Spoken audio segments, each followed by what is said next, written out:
How you doing, everyone? This is Zach Allen, and I've got a great new golf product here called the HackMotion Wrist Sensor.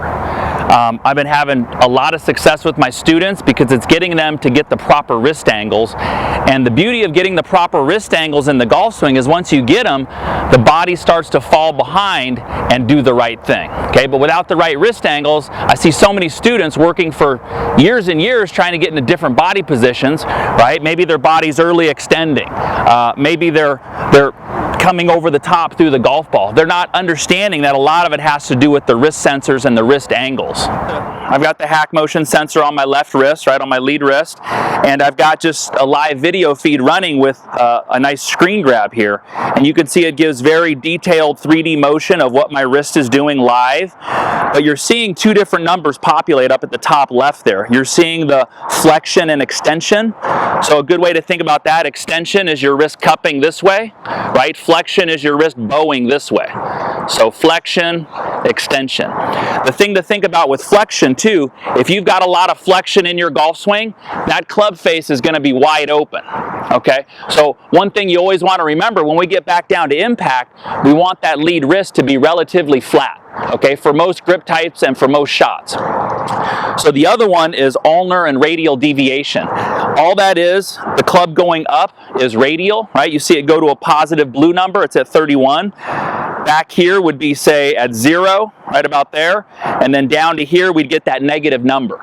Okay, but one of the things that I want you to realize, and this is what the tip is going to be about today, you notice at address that my wrist is ulnar 17 degrees, so it's ulnar deviated 17 degrees down. I see so many people coming down with the wrist staying in radial deviation for too long, so that golf club is too steep, and they have no ability here to square that club face up. You can see where those numbers are.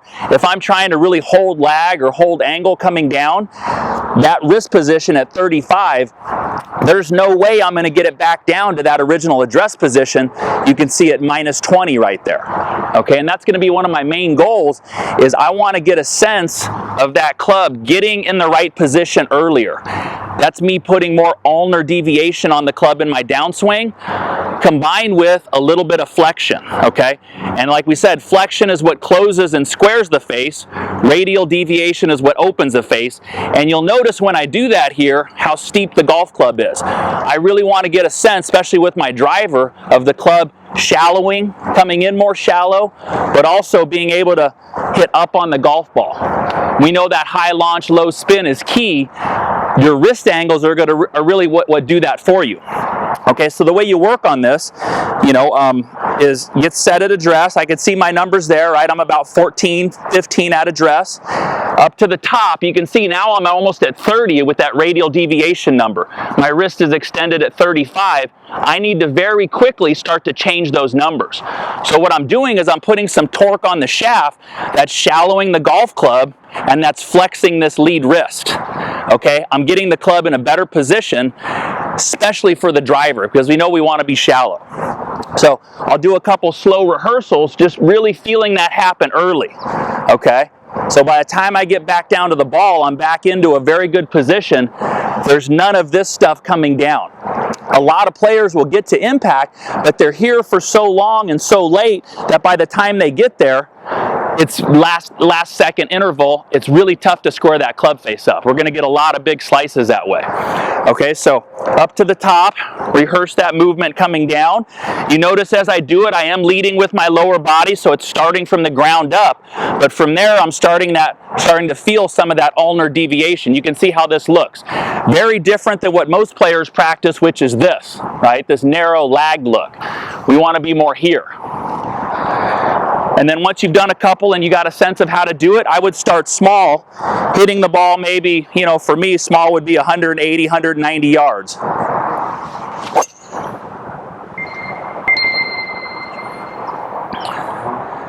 So my numbers there, impact, I had minus 26 degrees, and address I was 16.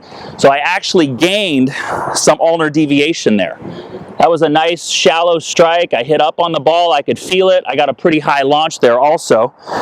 And my flexion extension numbers, I liked how I added some some flexion as I was starting down. I went from 21 to 19. Probably need a little more because that ball did go a little bit to the right. So I'm going to try and do that a little better on this one. So one more rehearsal up to the top. Feel that club starting to shallow. I feel some of that ulnar deviation starting to take place. And then let's go ahead and hit it.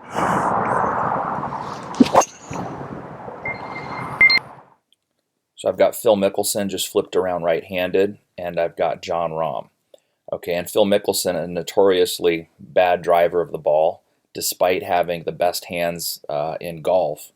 You could see there's just going to be a lot of timing to him squaring that golf club up, and when he's on, but when he's not, he can definitely hit the ball pretty sideways. Okay, so one thing that it's important to realize here as we look at these wrist angles, you notice this cup in the lead wrist, or the angle between his glove and his forearm.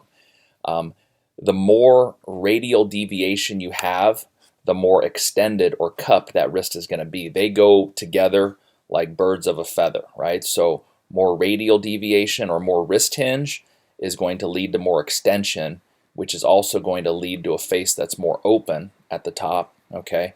And just really require a lot of late hand action to square that face up, okay?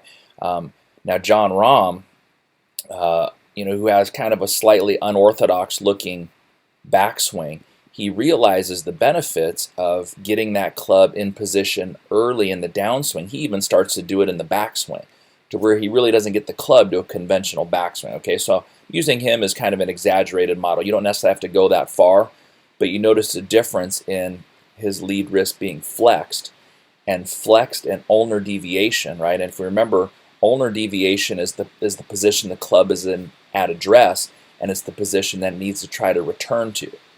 Okay, so the sooner we get on that, right? He even does it in the backswing, but we need to at least be doing it early on in transition. Okay, that's putting that club in a very shallow position, which the driver loves because it's already obviously the most shallow or the flattest angled club in our bag compared to, say, a vertical sand wedge.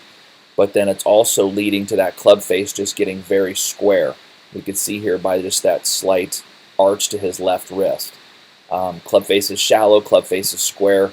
He can just turn and rip on through that golf ball. Okay, now Mickelson, that club is steep. He should hit down on this ball. He needs to shallow that club at the very last minute, and he needs to square that face up with his hands. That's why you see kind of the sagging look to his legs and the big overtaking of that right hand over the left coming through. So we don't have those types of hands. We need to get on that early. So really an important concept there. So same players, Phil flipped around right-handed again. You could see that it's really easy to think here as we watch him start down into his transition that the narrower we get this angle, or the smaller angle that we can get between the lead arm and shaft, the faster that golf club is going to actually unwind and open up as we continue down. Okay, you can see quite a big difference there between Rahm and Phil. Let me get them down to the same spot. So Rahm down here about the same spot. You notice how that lead wrist angle is much larger. Okay, so Rahm is here at about 70 degrees and Phil's at 31. Okay, I used to, when I was a younger golfer, I would look at Phil and I would say, man, he's going to really be able to rip through that shot because he's got more angle to open up, right? By the time he gets to the left arm and the shaft in line, like we know he's going to get to, okay? But now as I understand these wrist angles much better, the problem with that is the face is going to be wide open, okay? Because in order to get to that angle coming down, that extreme angle that Phil is in, he has to be in extreme radial deviation. Okay, so face is wide open, but also this would be a very good spot if we really wanted to hit down on the golf ball, say like coming out of the rough or something like that. John is actually in a much better spot to be able to come into the ball on a flatter angle, or in other words, to have a longer flat spot through the shot. Okay, Phil has to very quickly get the club face squared up and shallow that golf club at the top. That's why he kind of gets that look of just more hand action and the lower body kind of falling out from underneath him. And he's an elite player, right, with fantastic hands. I see it on my lesson tee all day long of players coming in with very steep vertical shafts coming down trying to just compensate from there to get the club squared up. Okay, and I even see a lot of people working on that. So I think the big thing to take here is really looking at Jon Rahm's position there. Even though it looks like he doesn't have as much lag, the club is more set and ready to go in order to hit any club, right? Whether it be a wedge or a driver. Okay, but the thing to take from that is let's get on top of things early. So as soon as you start down, let's get the club and the wrist in position early. Let's not wait, and then you're trying to get the club in its original hitting position. The earlier you do it, the better off we're going to be. I hope that tip helps you out.